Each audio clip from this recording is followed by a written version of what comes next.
Hello，歡迎嚟到阿重塔羅。今日咧嘅大眾占卜主題咧就係對方，即係你心目中諗嘅人咧，係咪非你不可咧？咁主要就係呢一個嘅愛情關係啦。咁我哋會分3方面咧去分析翻嗰個嘅狀況嘅。第一咧就係你問嘅人，究竟佢而家嘅感情狀況係點啦？咁第二樣嘢咧，我哋都需要知道下咧，對方咧究竟佢嘅愛情觀係點樣喎？然後最尾咧，我哋先至再睇下，你喺佢心目中嘅地位係有幾高咁樣。咁咧，從而咧推論出嚟咧，佢係咪真係非你不可啦？咁咧，而家台上邊係有3個牌組俾大家去做選擇啦。左邊係第一組，中間第2組，右手邊係第3組。揀好咗你嘅牌組之後咧，就可以跳到去後邊嘅時間點去收聽你嘅占卜結果啦。Hello， 第一組嘅朋友仔，你哋好。咁我哋會首先睇下你問嘅對象，佢而家嘅感情概況係點。咁我哋會睇下上高呢3張嘅女巫牌卡啦，包括咧就係有錢幣2啦、寶劍女王逆位，再加寶劍1。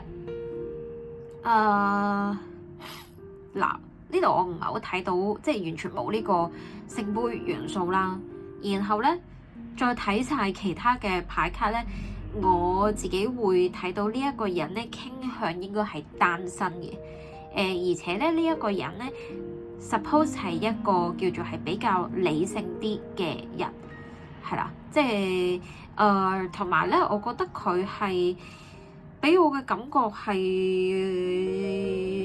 會將佢嘅精神咧係擺喺愛情以外嘅事情多啲。呢一個咧就係點解 that's why 要平時點解問牌要 free flow 咁樣問咧？就係你要多面向咁樣去睇個 case， 你先可以立體啲知道呢個人或者你哋個感情關係發生緊啲咩事啊。因為咧好難獨立咁講添，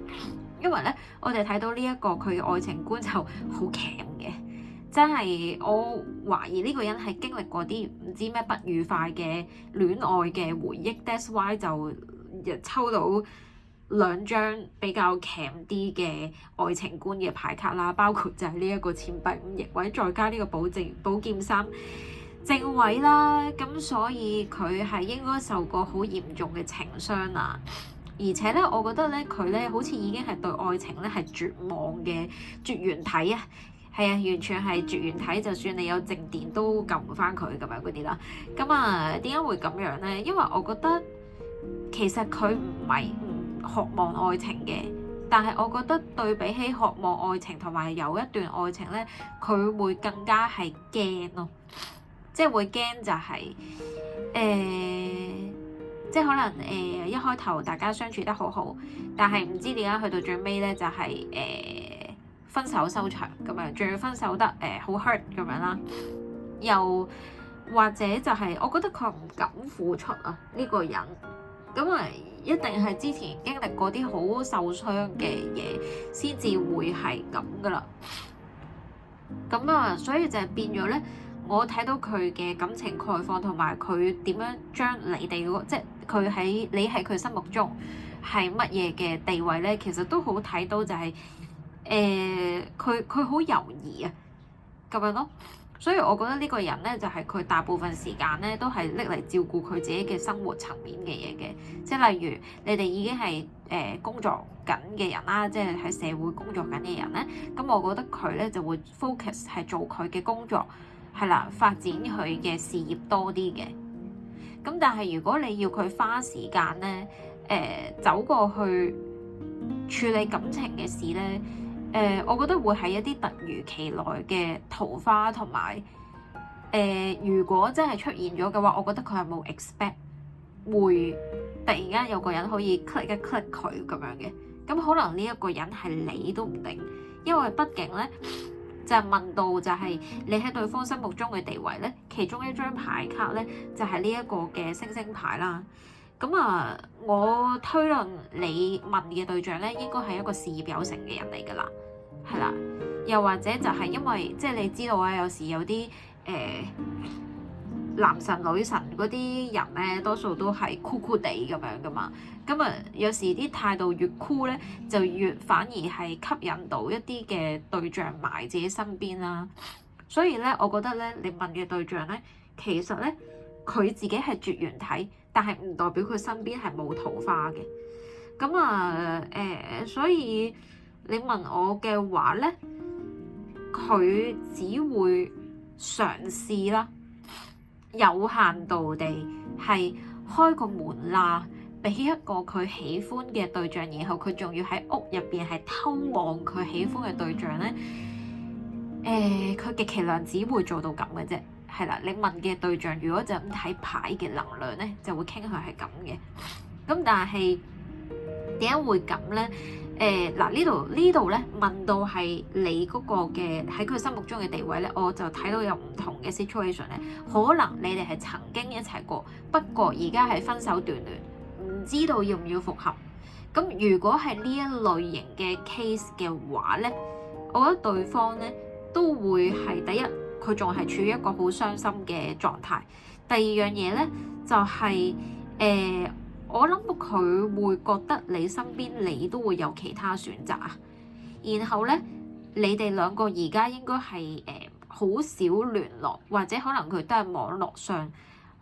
唔知如果你冇 block 到對方啦，咁可能佢都係偷偷望下你啲 update 啊咁樣嘅狀況嘅。但係同一時間咧，又會覺得就係即係好似有啲位咧，硬係大家相處落嘅時候就有啲鉗鉗地，唔係好相處到咁樣。咁所以咧，如果你話係分手斷聯嘅 case 嘅話，我可以話對方心目中係有你嘅，係啦。但係個問題就係你哋點樣去修補段關係咧？佢而家呢一刻應該冇好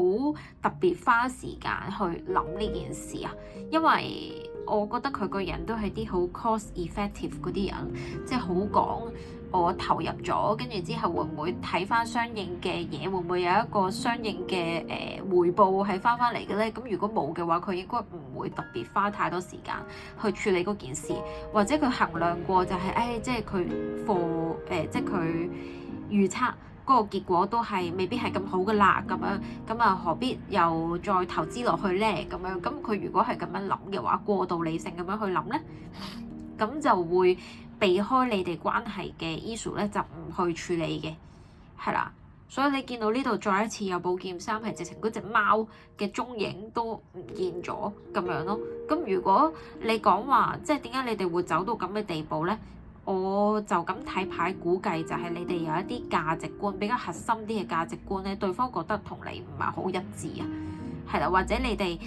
可能係本身已經建立咗家庭啦，但係家庭入邊係有啲唔係好和諧、唔係好和氣嘅狀況係發生咗或者發生緊，咁所以就係對方都變咗，即係都唔知點樣去處理啊，咁就不如處理自己嘅事先咁樣咯。咁另外啦，如果你講話我唔係分手斷聯嘅個案喎，咁你可能係俾對方嘅感覺就係你可以有好多其他追求者啦，又或者你本身問嘅對象咧，如果佢尤其是啦，我覺得佢本身有翻咁上下地位身份或者外表嘅話咧，我覺得佢都幾吸引桃花嘅，係啦，咁啊，一係就你好多桃花，一係就佢好多桃花，咁然後大家又好似唔係好常聯絡咧，咁就變咗，就算你喺佢心目中俾佢嘅印象係好好都好啦，好似都缺乏咗一啲好缺水元素啊！你哋呢一組嘅牌卡，咁所以好耐冇玩過抽牌活動咯，嗬，咁不如我哋玩下抽牌嘅活動啦，好嘛？咁我哋咧呢一個嘅都係問下感情上嘅建議啦，最 straightforward 噶啦。咁啊，大家咧可以喺下低留言啦，直接寫咧就係感情建議。咁啊弊家伙啦呢個，唔怕啦，淨係廣東話算啦。咁樣係啦，咁啊就係感情建議。跟住之後咧，同樣我都係 cross IG 咁樣去安排呢一個抽牌活動啦。咁所以大家咧 follow 咗左上角嘅 Instagram，再加埋呢一個 YouTube channel 啦。咁咧就唔會錯過任何嘅消息同 update 咁樣啦。因為嗰個抽牌活動嘅日期咧，我都要執整下我 freelance 嘅 schedule，我先至可以安排到啲時間咁樣。咁係啦，咁下低留言感情建議啦。然後如果可以嘅話，寫埋你哋嘅感情概況，即係譬如而家係暗戀咁樣，又或者就係複雜關係咁樣，或者多角關係，或者就係分手段嚟，寫清楚少少俾我再針對嗰個 situation 幫你問，可能個能量會再對得好啲咁樣。咁係啦，讚好我個影片，支持我嘅製作啦。舊嘅影片，如果你發覺有一啲標題都幾吸引你嘅話，或者就係有時可能我擺嗰啲參照簡牌嗰啲畫啊、物品啊，你覺得都好 draw 到你 attention 嘅話，都可以去聽下，可能嗰段片就會有你需要嘅信息啦。好，咁我哋咧今次嘅大眾占卜就講到呢度，咁我哋喺 Instagram 或者喺 YouTube 或者喺私人占卜嘅 session 再見，拜拜。Hello， 第二組嘅朋友仔，你哋好。咁我哋會分3個部分去講解今日嘅主題啦。主題就係佢係咪非你不可呢？咁咧，我哋咧記住咧問問題要識得多角度去問問題，咁你先可以咧立體啲去睇到嗰個變咗咕咕咕咁樣添，係啦。就係我哋講緊啲咩咧？就係係啦，就係多角度咧去睇翻嗰個個案，即係你可能分析嗰個人，或者就係你哋嗰個關係概況咧，就要還回立體聲咁樣咕咕咕咁先至會睇到嘅。咁我哋咧而家咧真係唔好意思，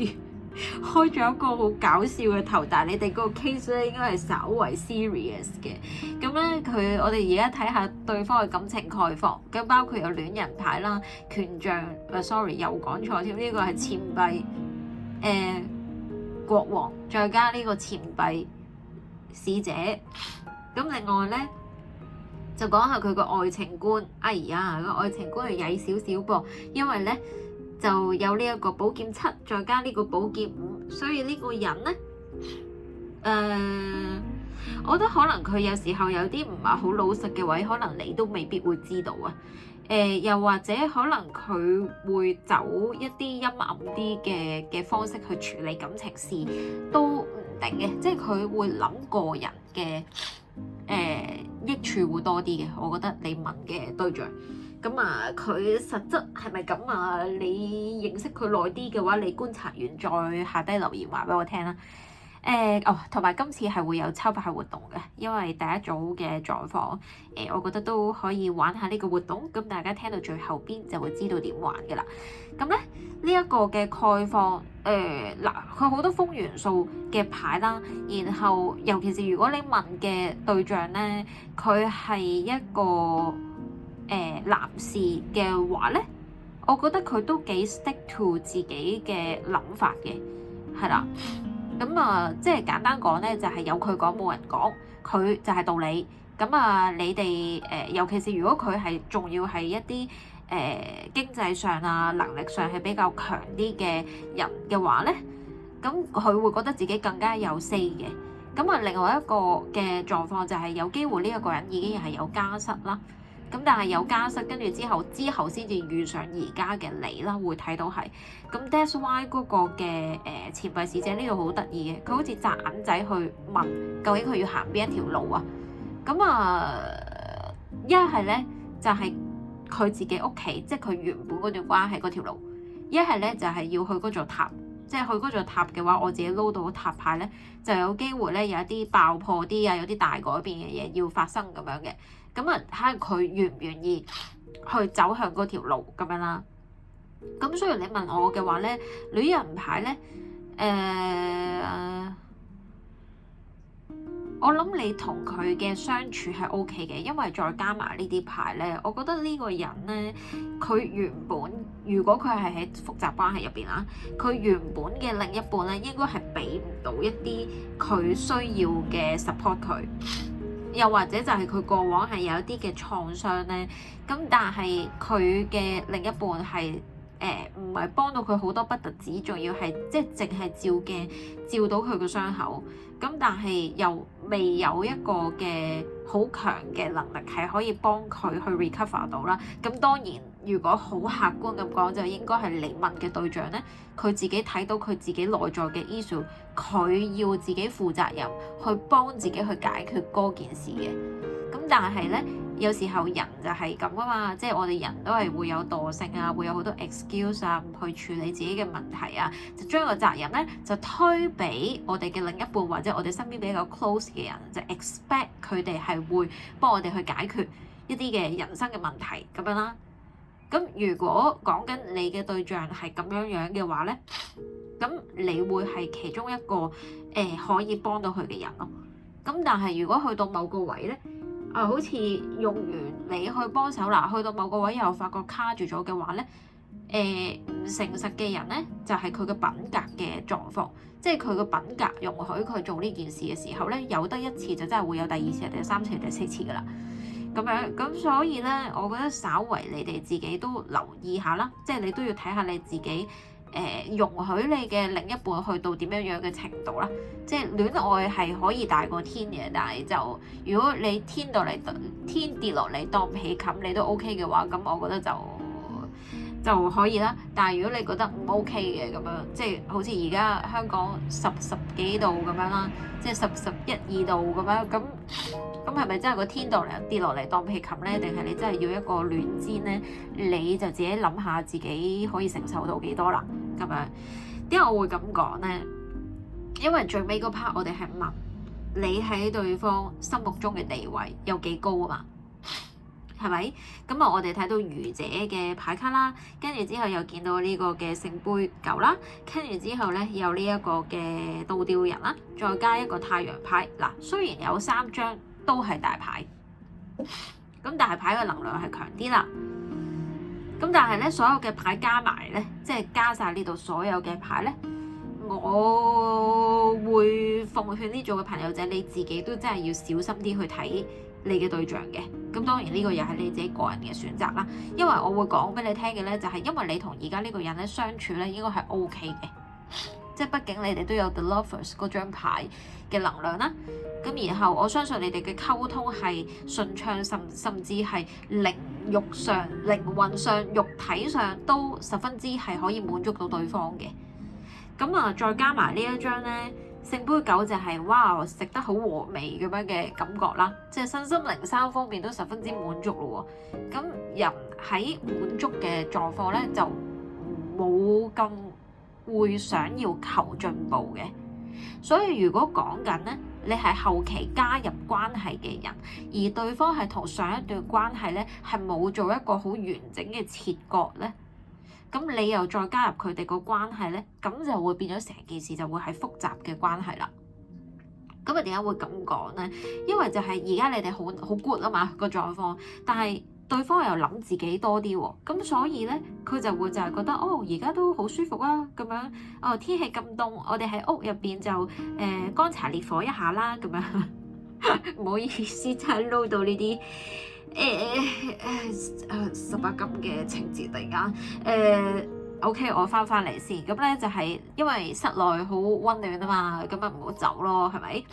唔好改變咯。暫時係咁樣先咯，咁樣咁。但係如果你同對方講話，我哋要冒險有一個新嘅開始喎，咁樣咁，我覺得佢就會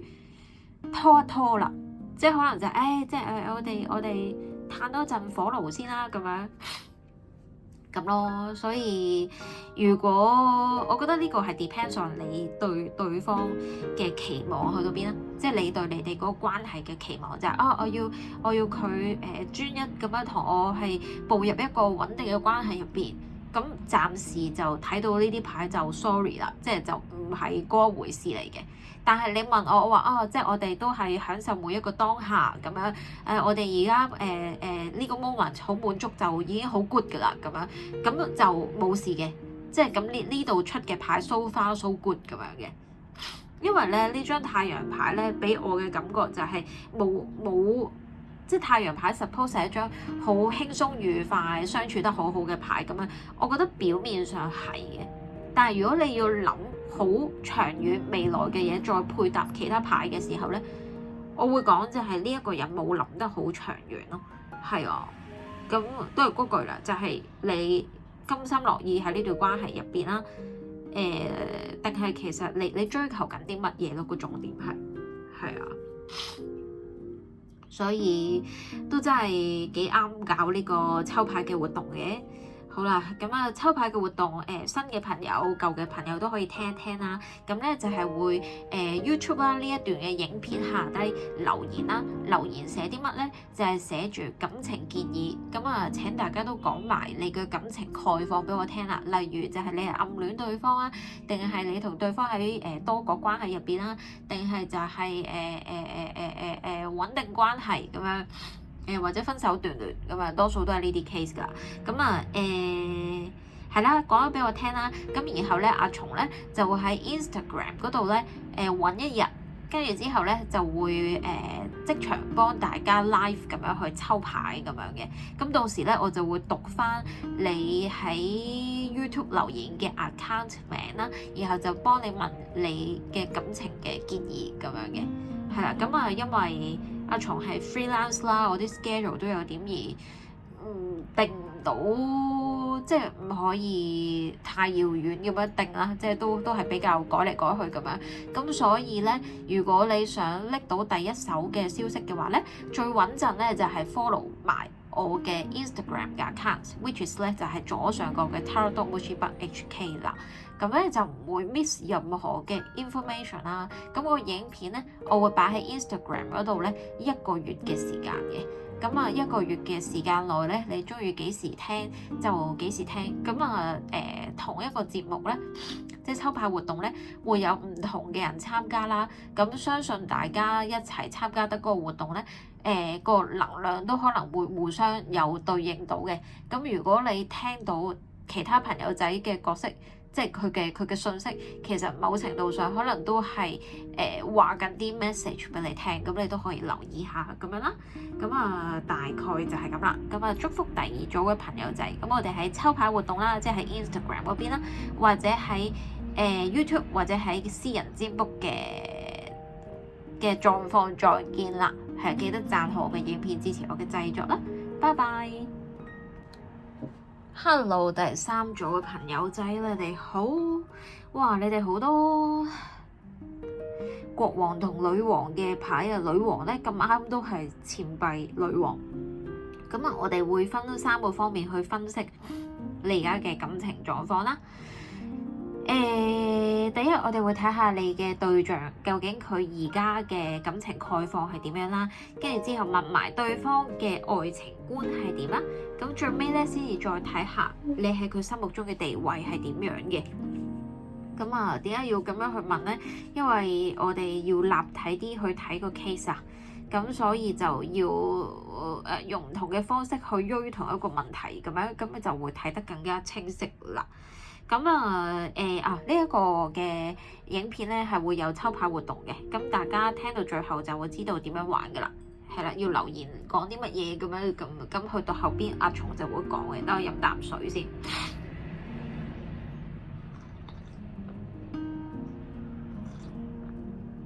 好啦，佢嘅感情概況，我第一個感覺就係因為係呢3張牌啦，我覺得咧你嗰個對象咧會一方面係想有一個改變，但係咧佢又好想控制個局面，即係咧好似就係好似一個計到盡嘅商人咁樣啦，即係之前咧嗰盤數咧已經係有一個嘅選擇喺度啦，咁樣見我鬼怕黑啦，咁但係咧又唔可以停喺度去繼續去做生意喎，咁點咧？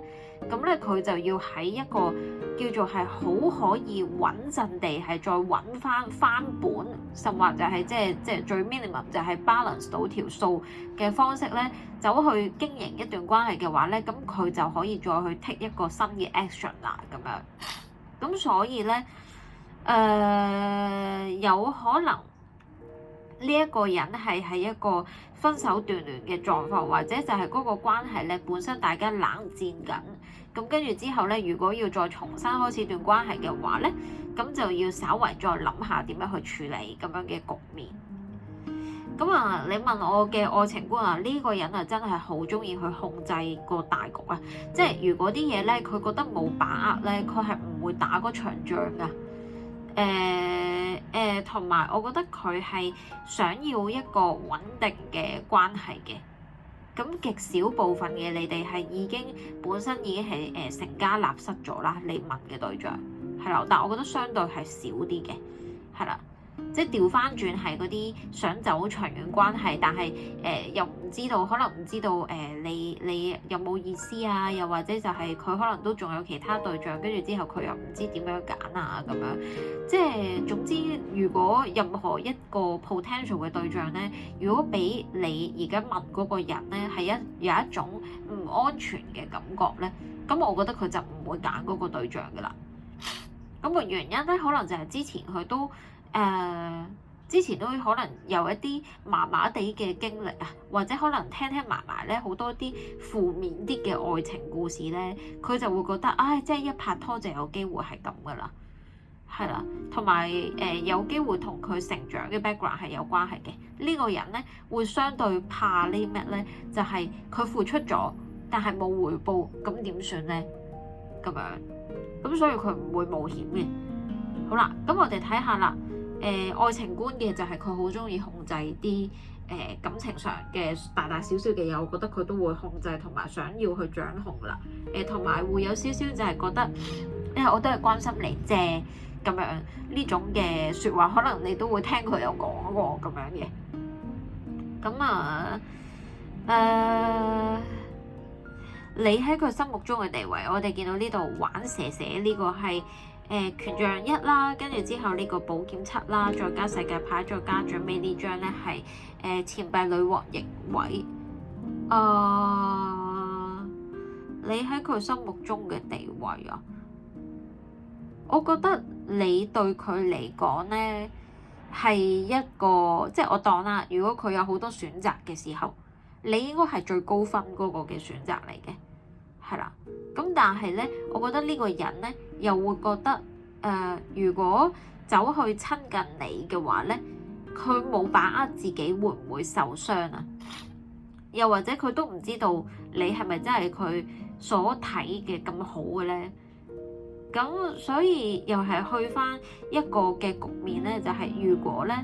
你哋嗰個相處咧係令到佢唔係好睇到你哋將來係可以點樣走落去咧？我覺得呢個人咧就會刻意咧做一啲小動作咧去 draw 你 attention 啊，考下你耐性啊，跟住之後又即係睇下你喺唔同嘅 situation 你究竟會點樣對佢啊。咁所以我唔排除呢個人咧都會有少少就係即係牛皮燈籠講嘅，都點極都唔着咁樣嘅狀況啦，又或者會有少少可能忽冷忽熱嘅狀況，就係即係要你係估唔到佢個底牌係想點啊！即係究竟佢係想一齊定係唔一齊咧？即係佢係重視你定係唔重視你咧？我覺得係有少少難 get 嘅。但係咁點解佢會咁咧？因為對佢嚟講，你應該係條件唔差嘅人，同埋我覺得身體上咧，俾佢嘅吸引力都係頗為強嘅。咁然後咧，你哋兩個嘅相遇咧，可以講話係一個互相學習嘅關係啦。因為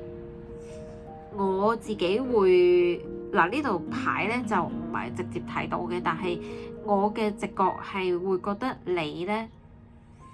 有一種好似若即若離嘅獵物咁樣嘅存在啊！即係你好似咧爭少少就捉到你㗎啦，點知掂到你件衫嗰個邊邊，跟住之後你又逃走咗咁樣。咁啊有啲似好似玩剝傻瓜嗰個遊戲，佢個錘仔諗住剝落去嗰個公仔嗰度㗎啦，點知你又縮翻個頭入去咁樣。咁所以對佢嚟講嘅話咧，你唔係一個好容易受控制，唔係好容易俾佢控制到嘅一個嘅人物嚟嘅。但係而呢一個嘅狀況咧，正正咧俾佢咧係有一定嘅吸引力嘅。咁就好睇好睇你哋點樣相處咯。我覺得呢個關係嘅發展會係地位嘅話就有一定嘅吸引力咯。我只可以講，但係你問我高低，佢都應該係會有其他選擇嘅呢個人。但係你喺佢心目中都頗為係地位高啲嘅咁樣咯。但係矛盾嘅位就係佢想控制啲感情嘅發展，但係你唔係一個可以俾佢掌控到嘅對象。咁啊，尤其是如果你問嘅對象係一個男士嘅話咧，我覺得你喺佢心目中會係一個好 interesting 嘅選擇嚟嘅。但係如果佢揀得你嘅時候，佢就要冒險咯。咁佢有多大程度會願意冒險咧？我覺得呢度就比較難講啦。即係可能佢拖到好長嘅時間線都未去即係征服彼此嘅時候咧，咁我覺得佢有機會可能就會放長線釣大魚，或者就係暫時抽離你哋段關係都唔定咁樣咯。咁所以呢組都好適合玩呢一個 Instagram cross YouTube 嘅抽牌活動嘅。咁啊點樣玩咧？就係喺呢一段嘅 YouTube 影片下方咧寫住感情建議，然後寫埋咧你哋嘅感情狀況，例如咧就係你係交往中，又或者就係分手斷聯，又或者就係曖昧關係，又或者係冷戰當中咁樣，即係你可以簡單寫低你哋嗰個感情嘅概況啦。咁跟住之後寫完感情建議同埋感情概況之後咧，咁阿松咧就會喺 Instagram 嗰邊咧去幫大家 live 咁樣去抽牌嘅，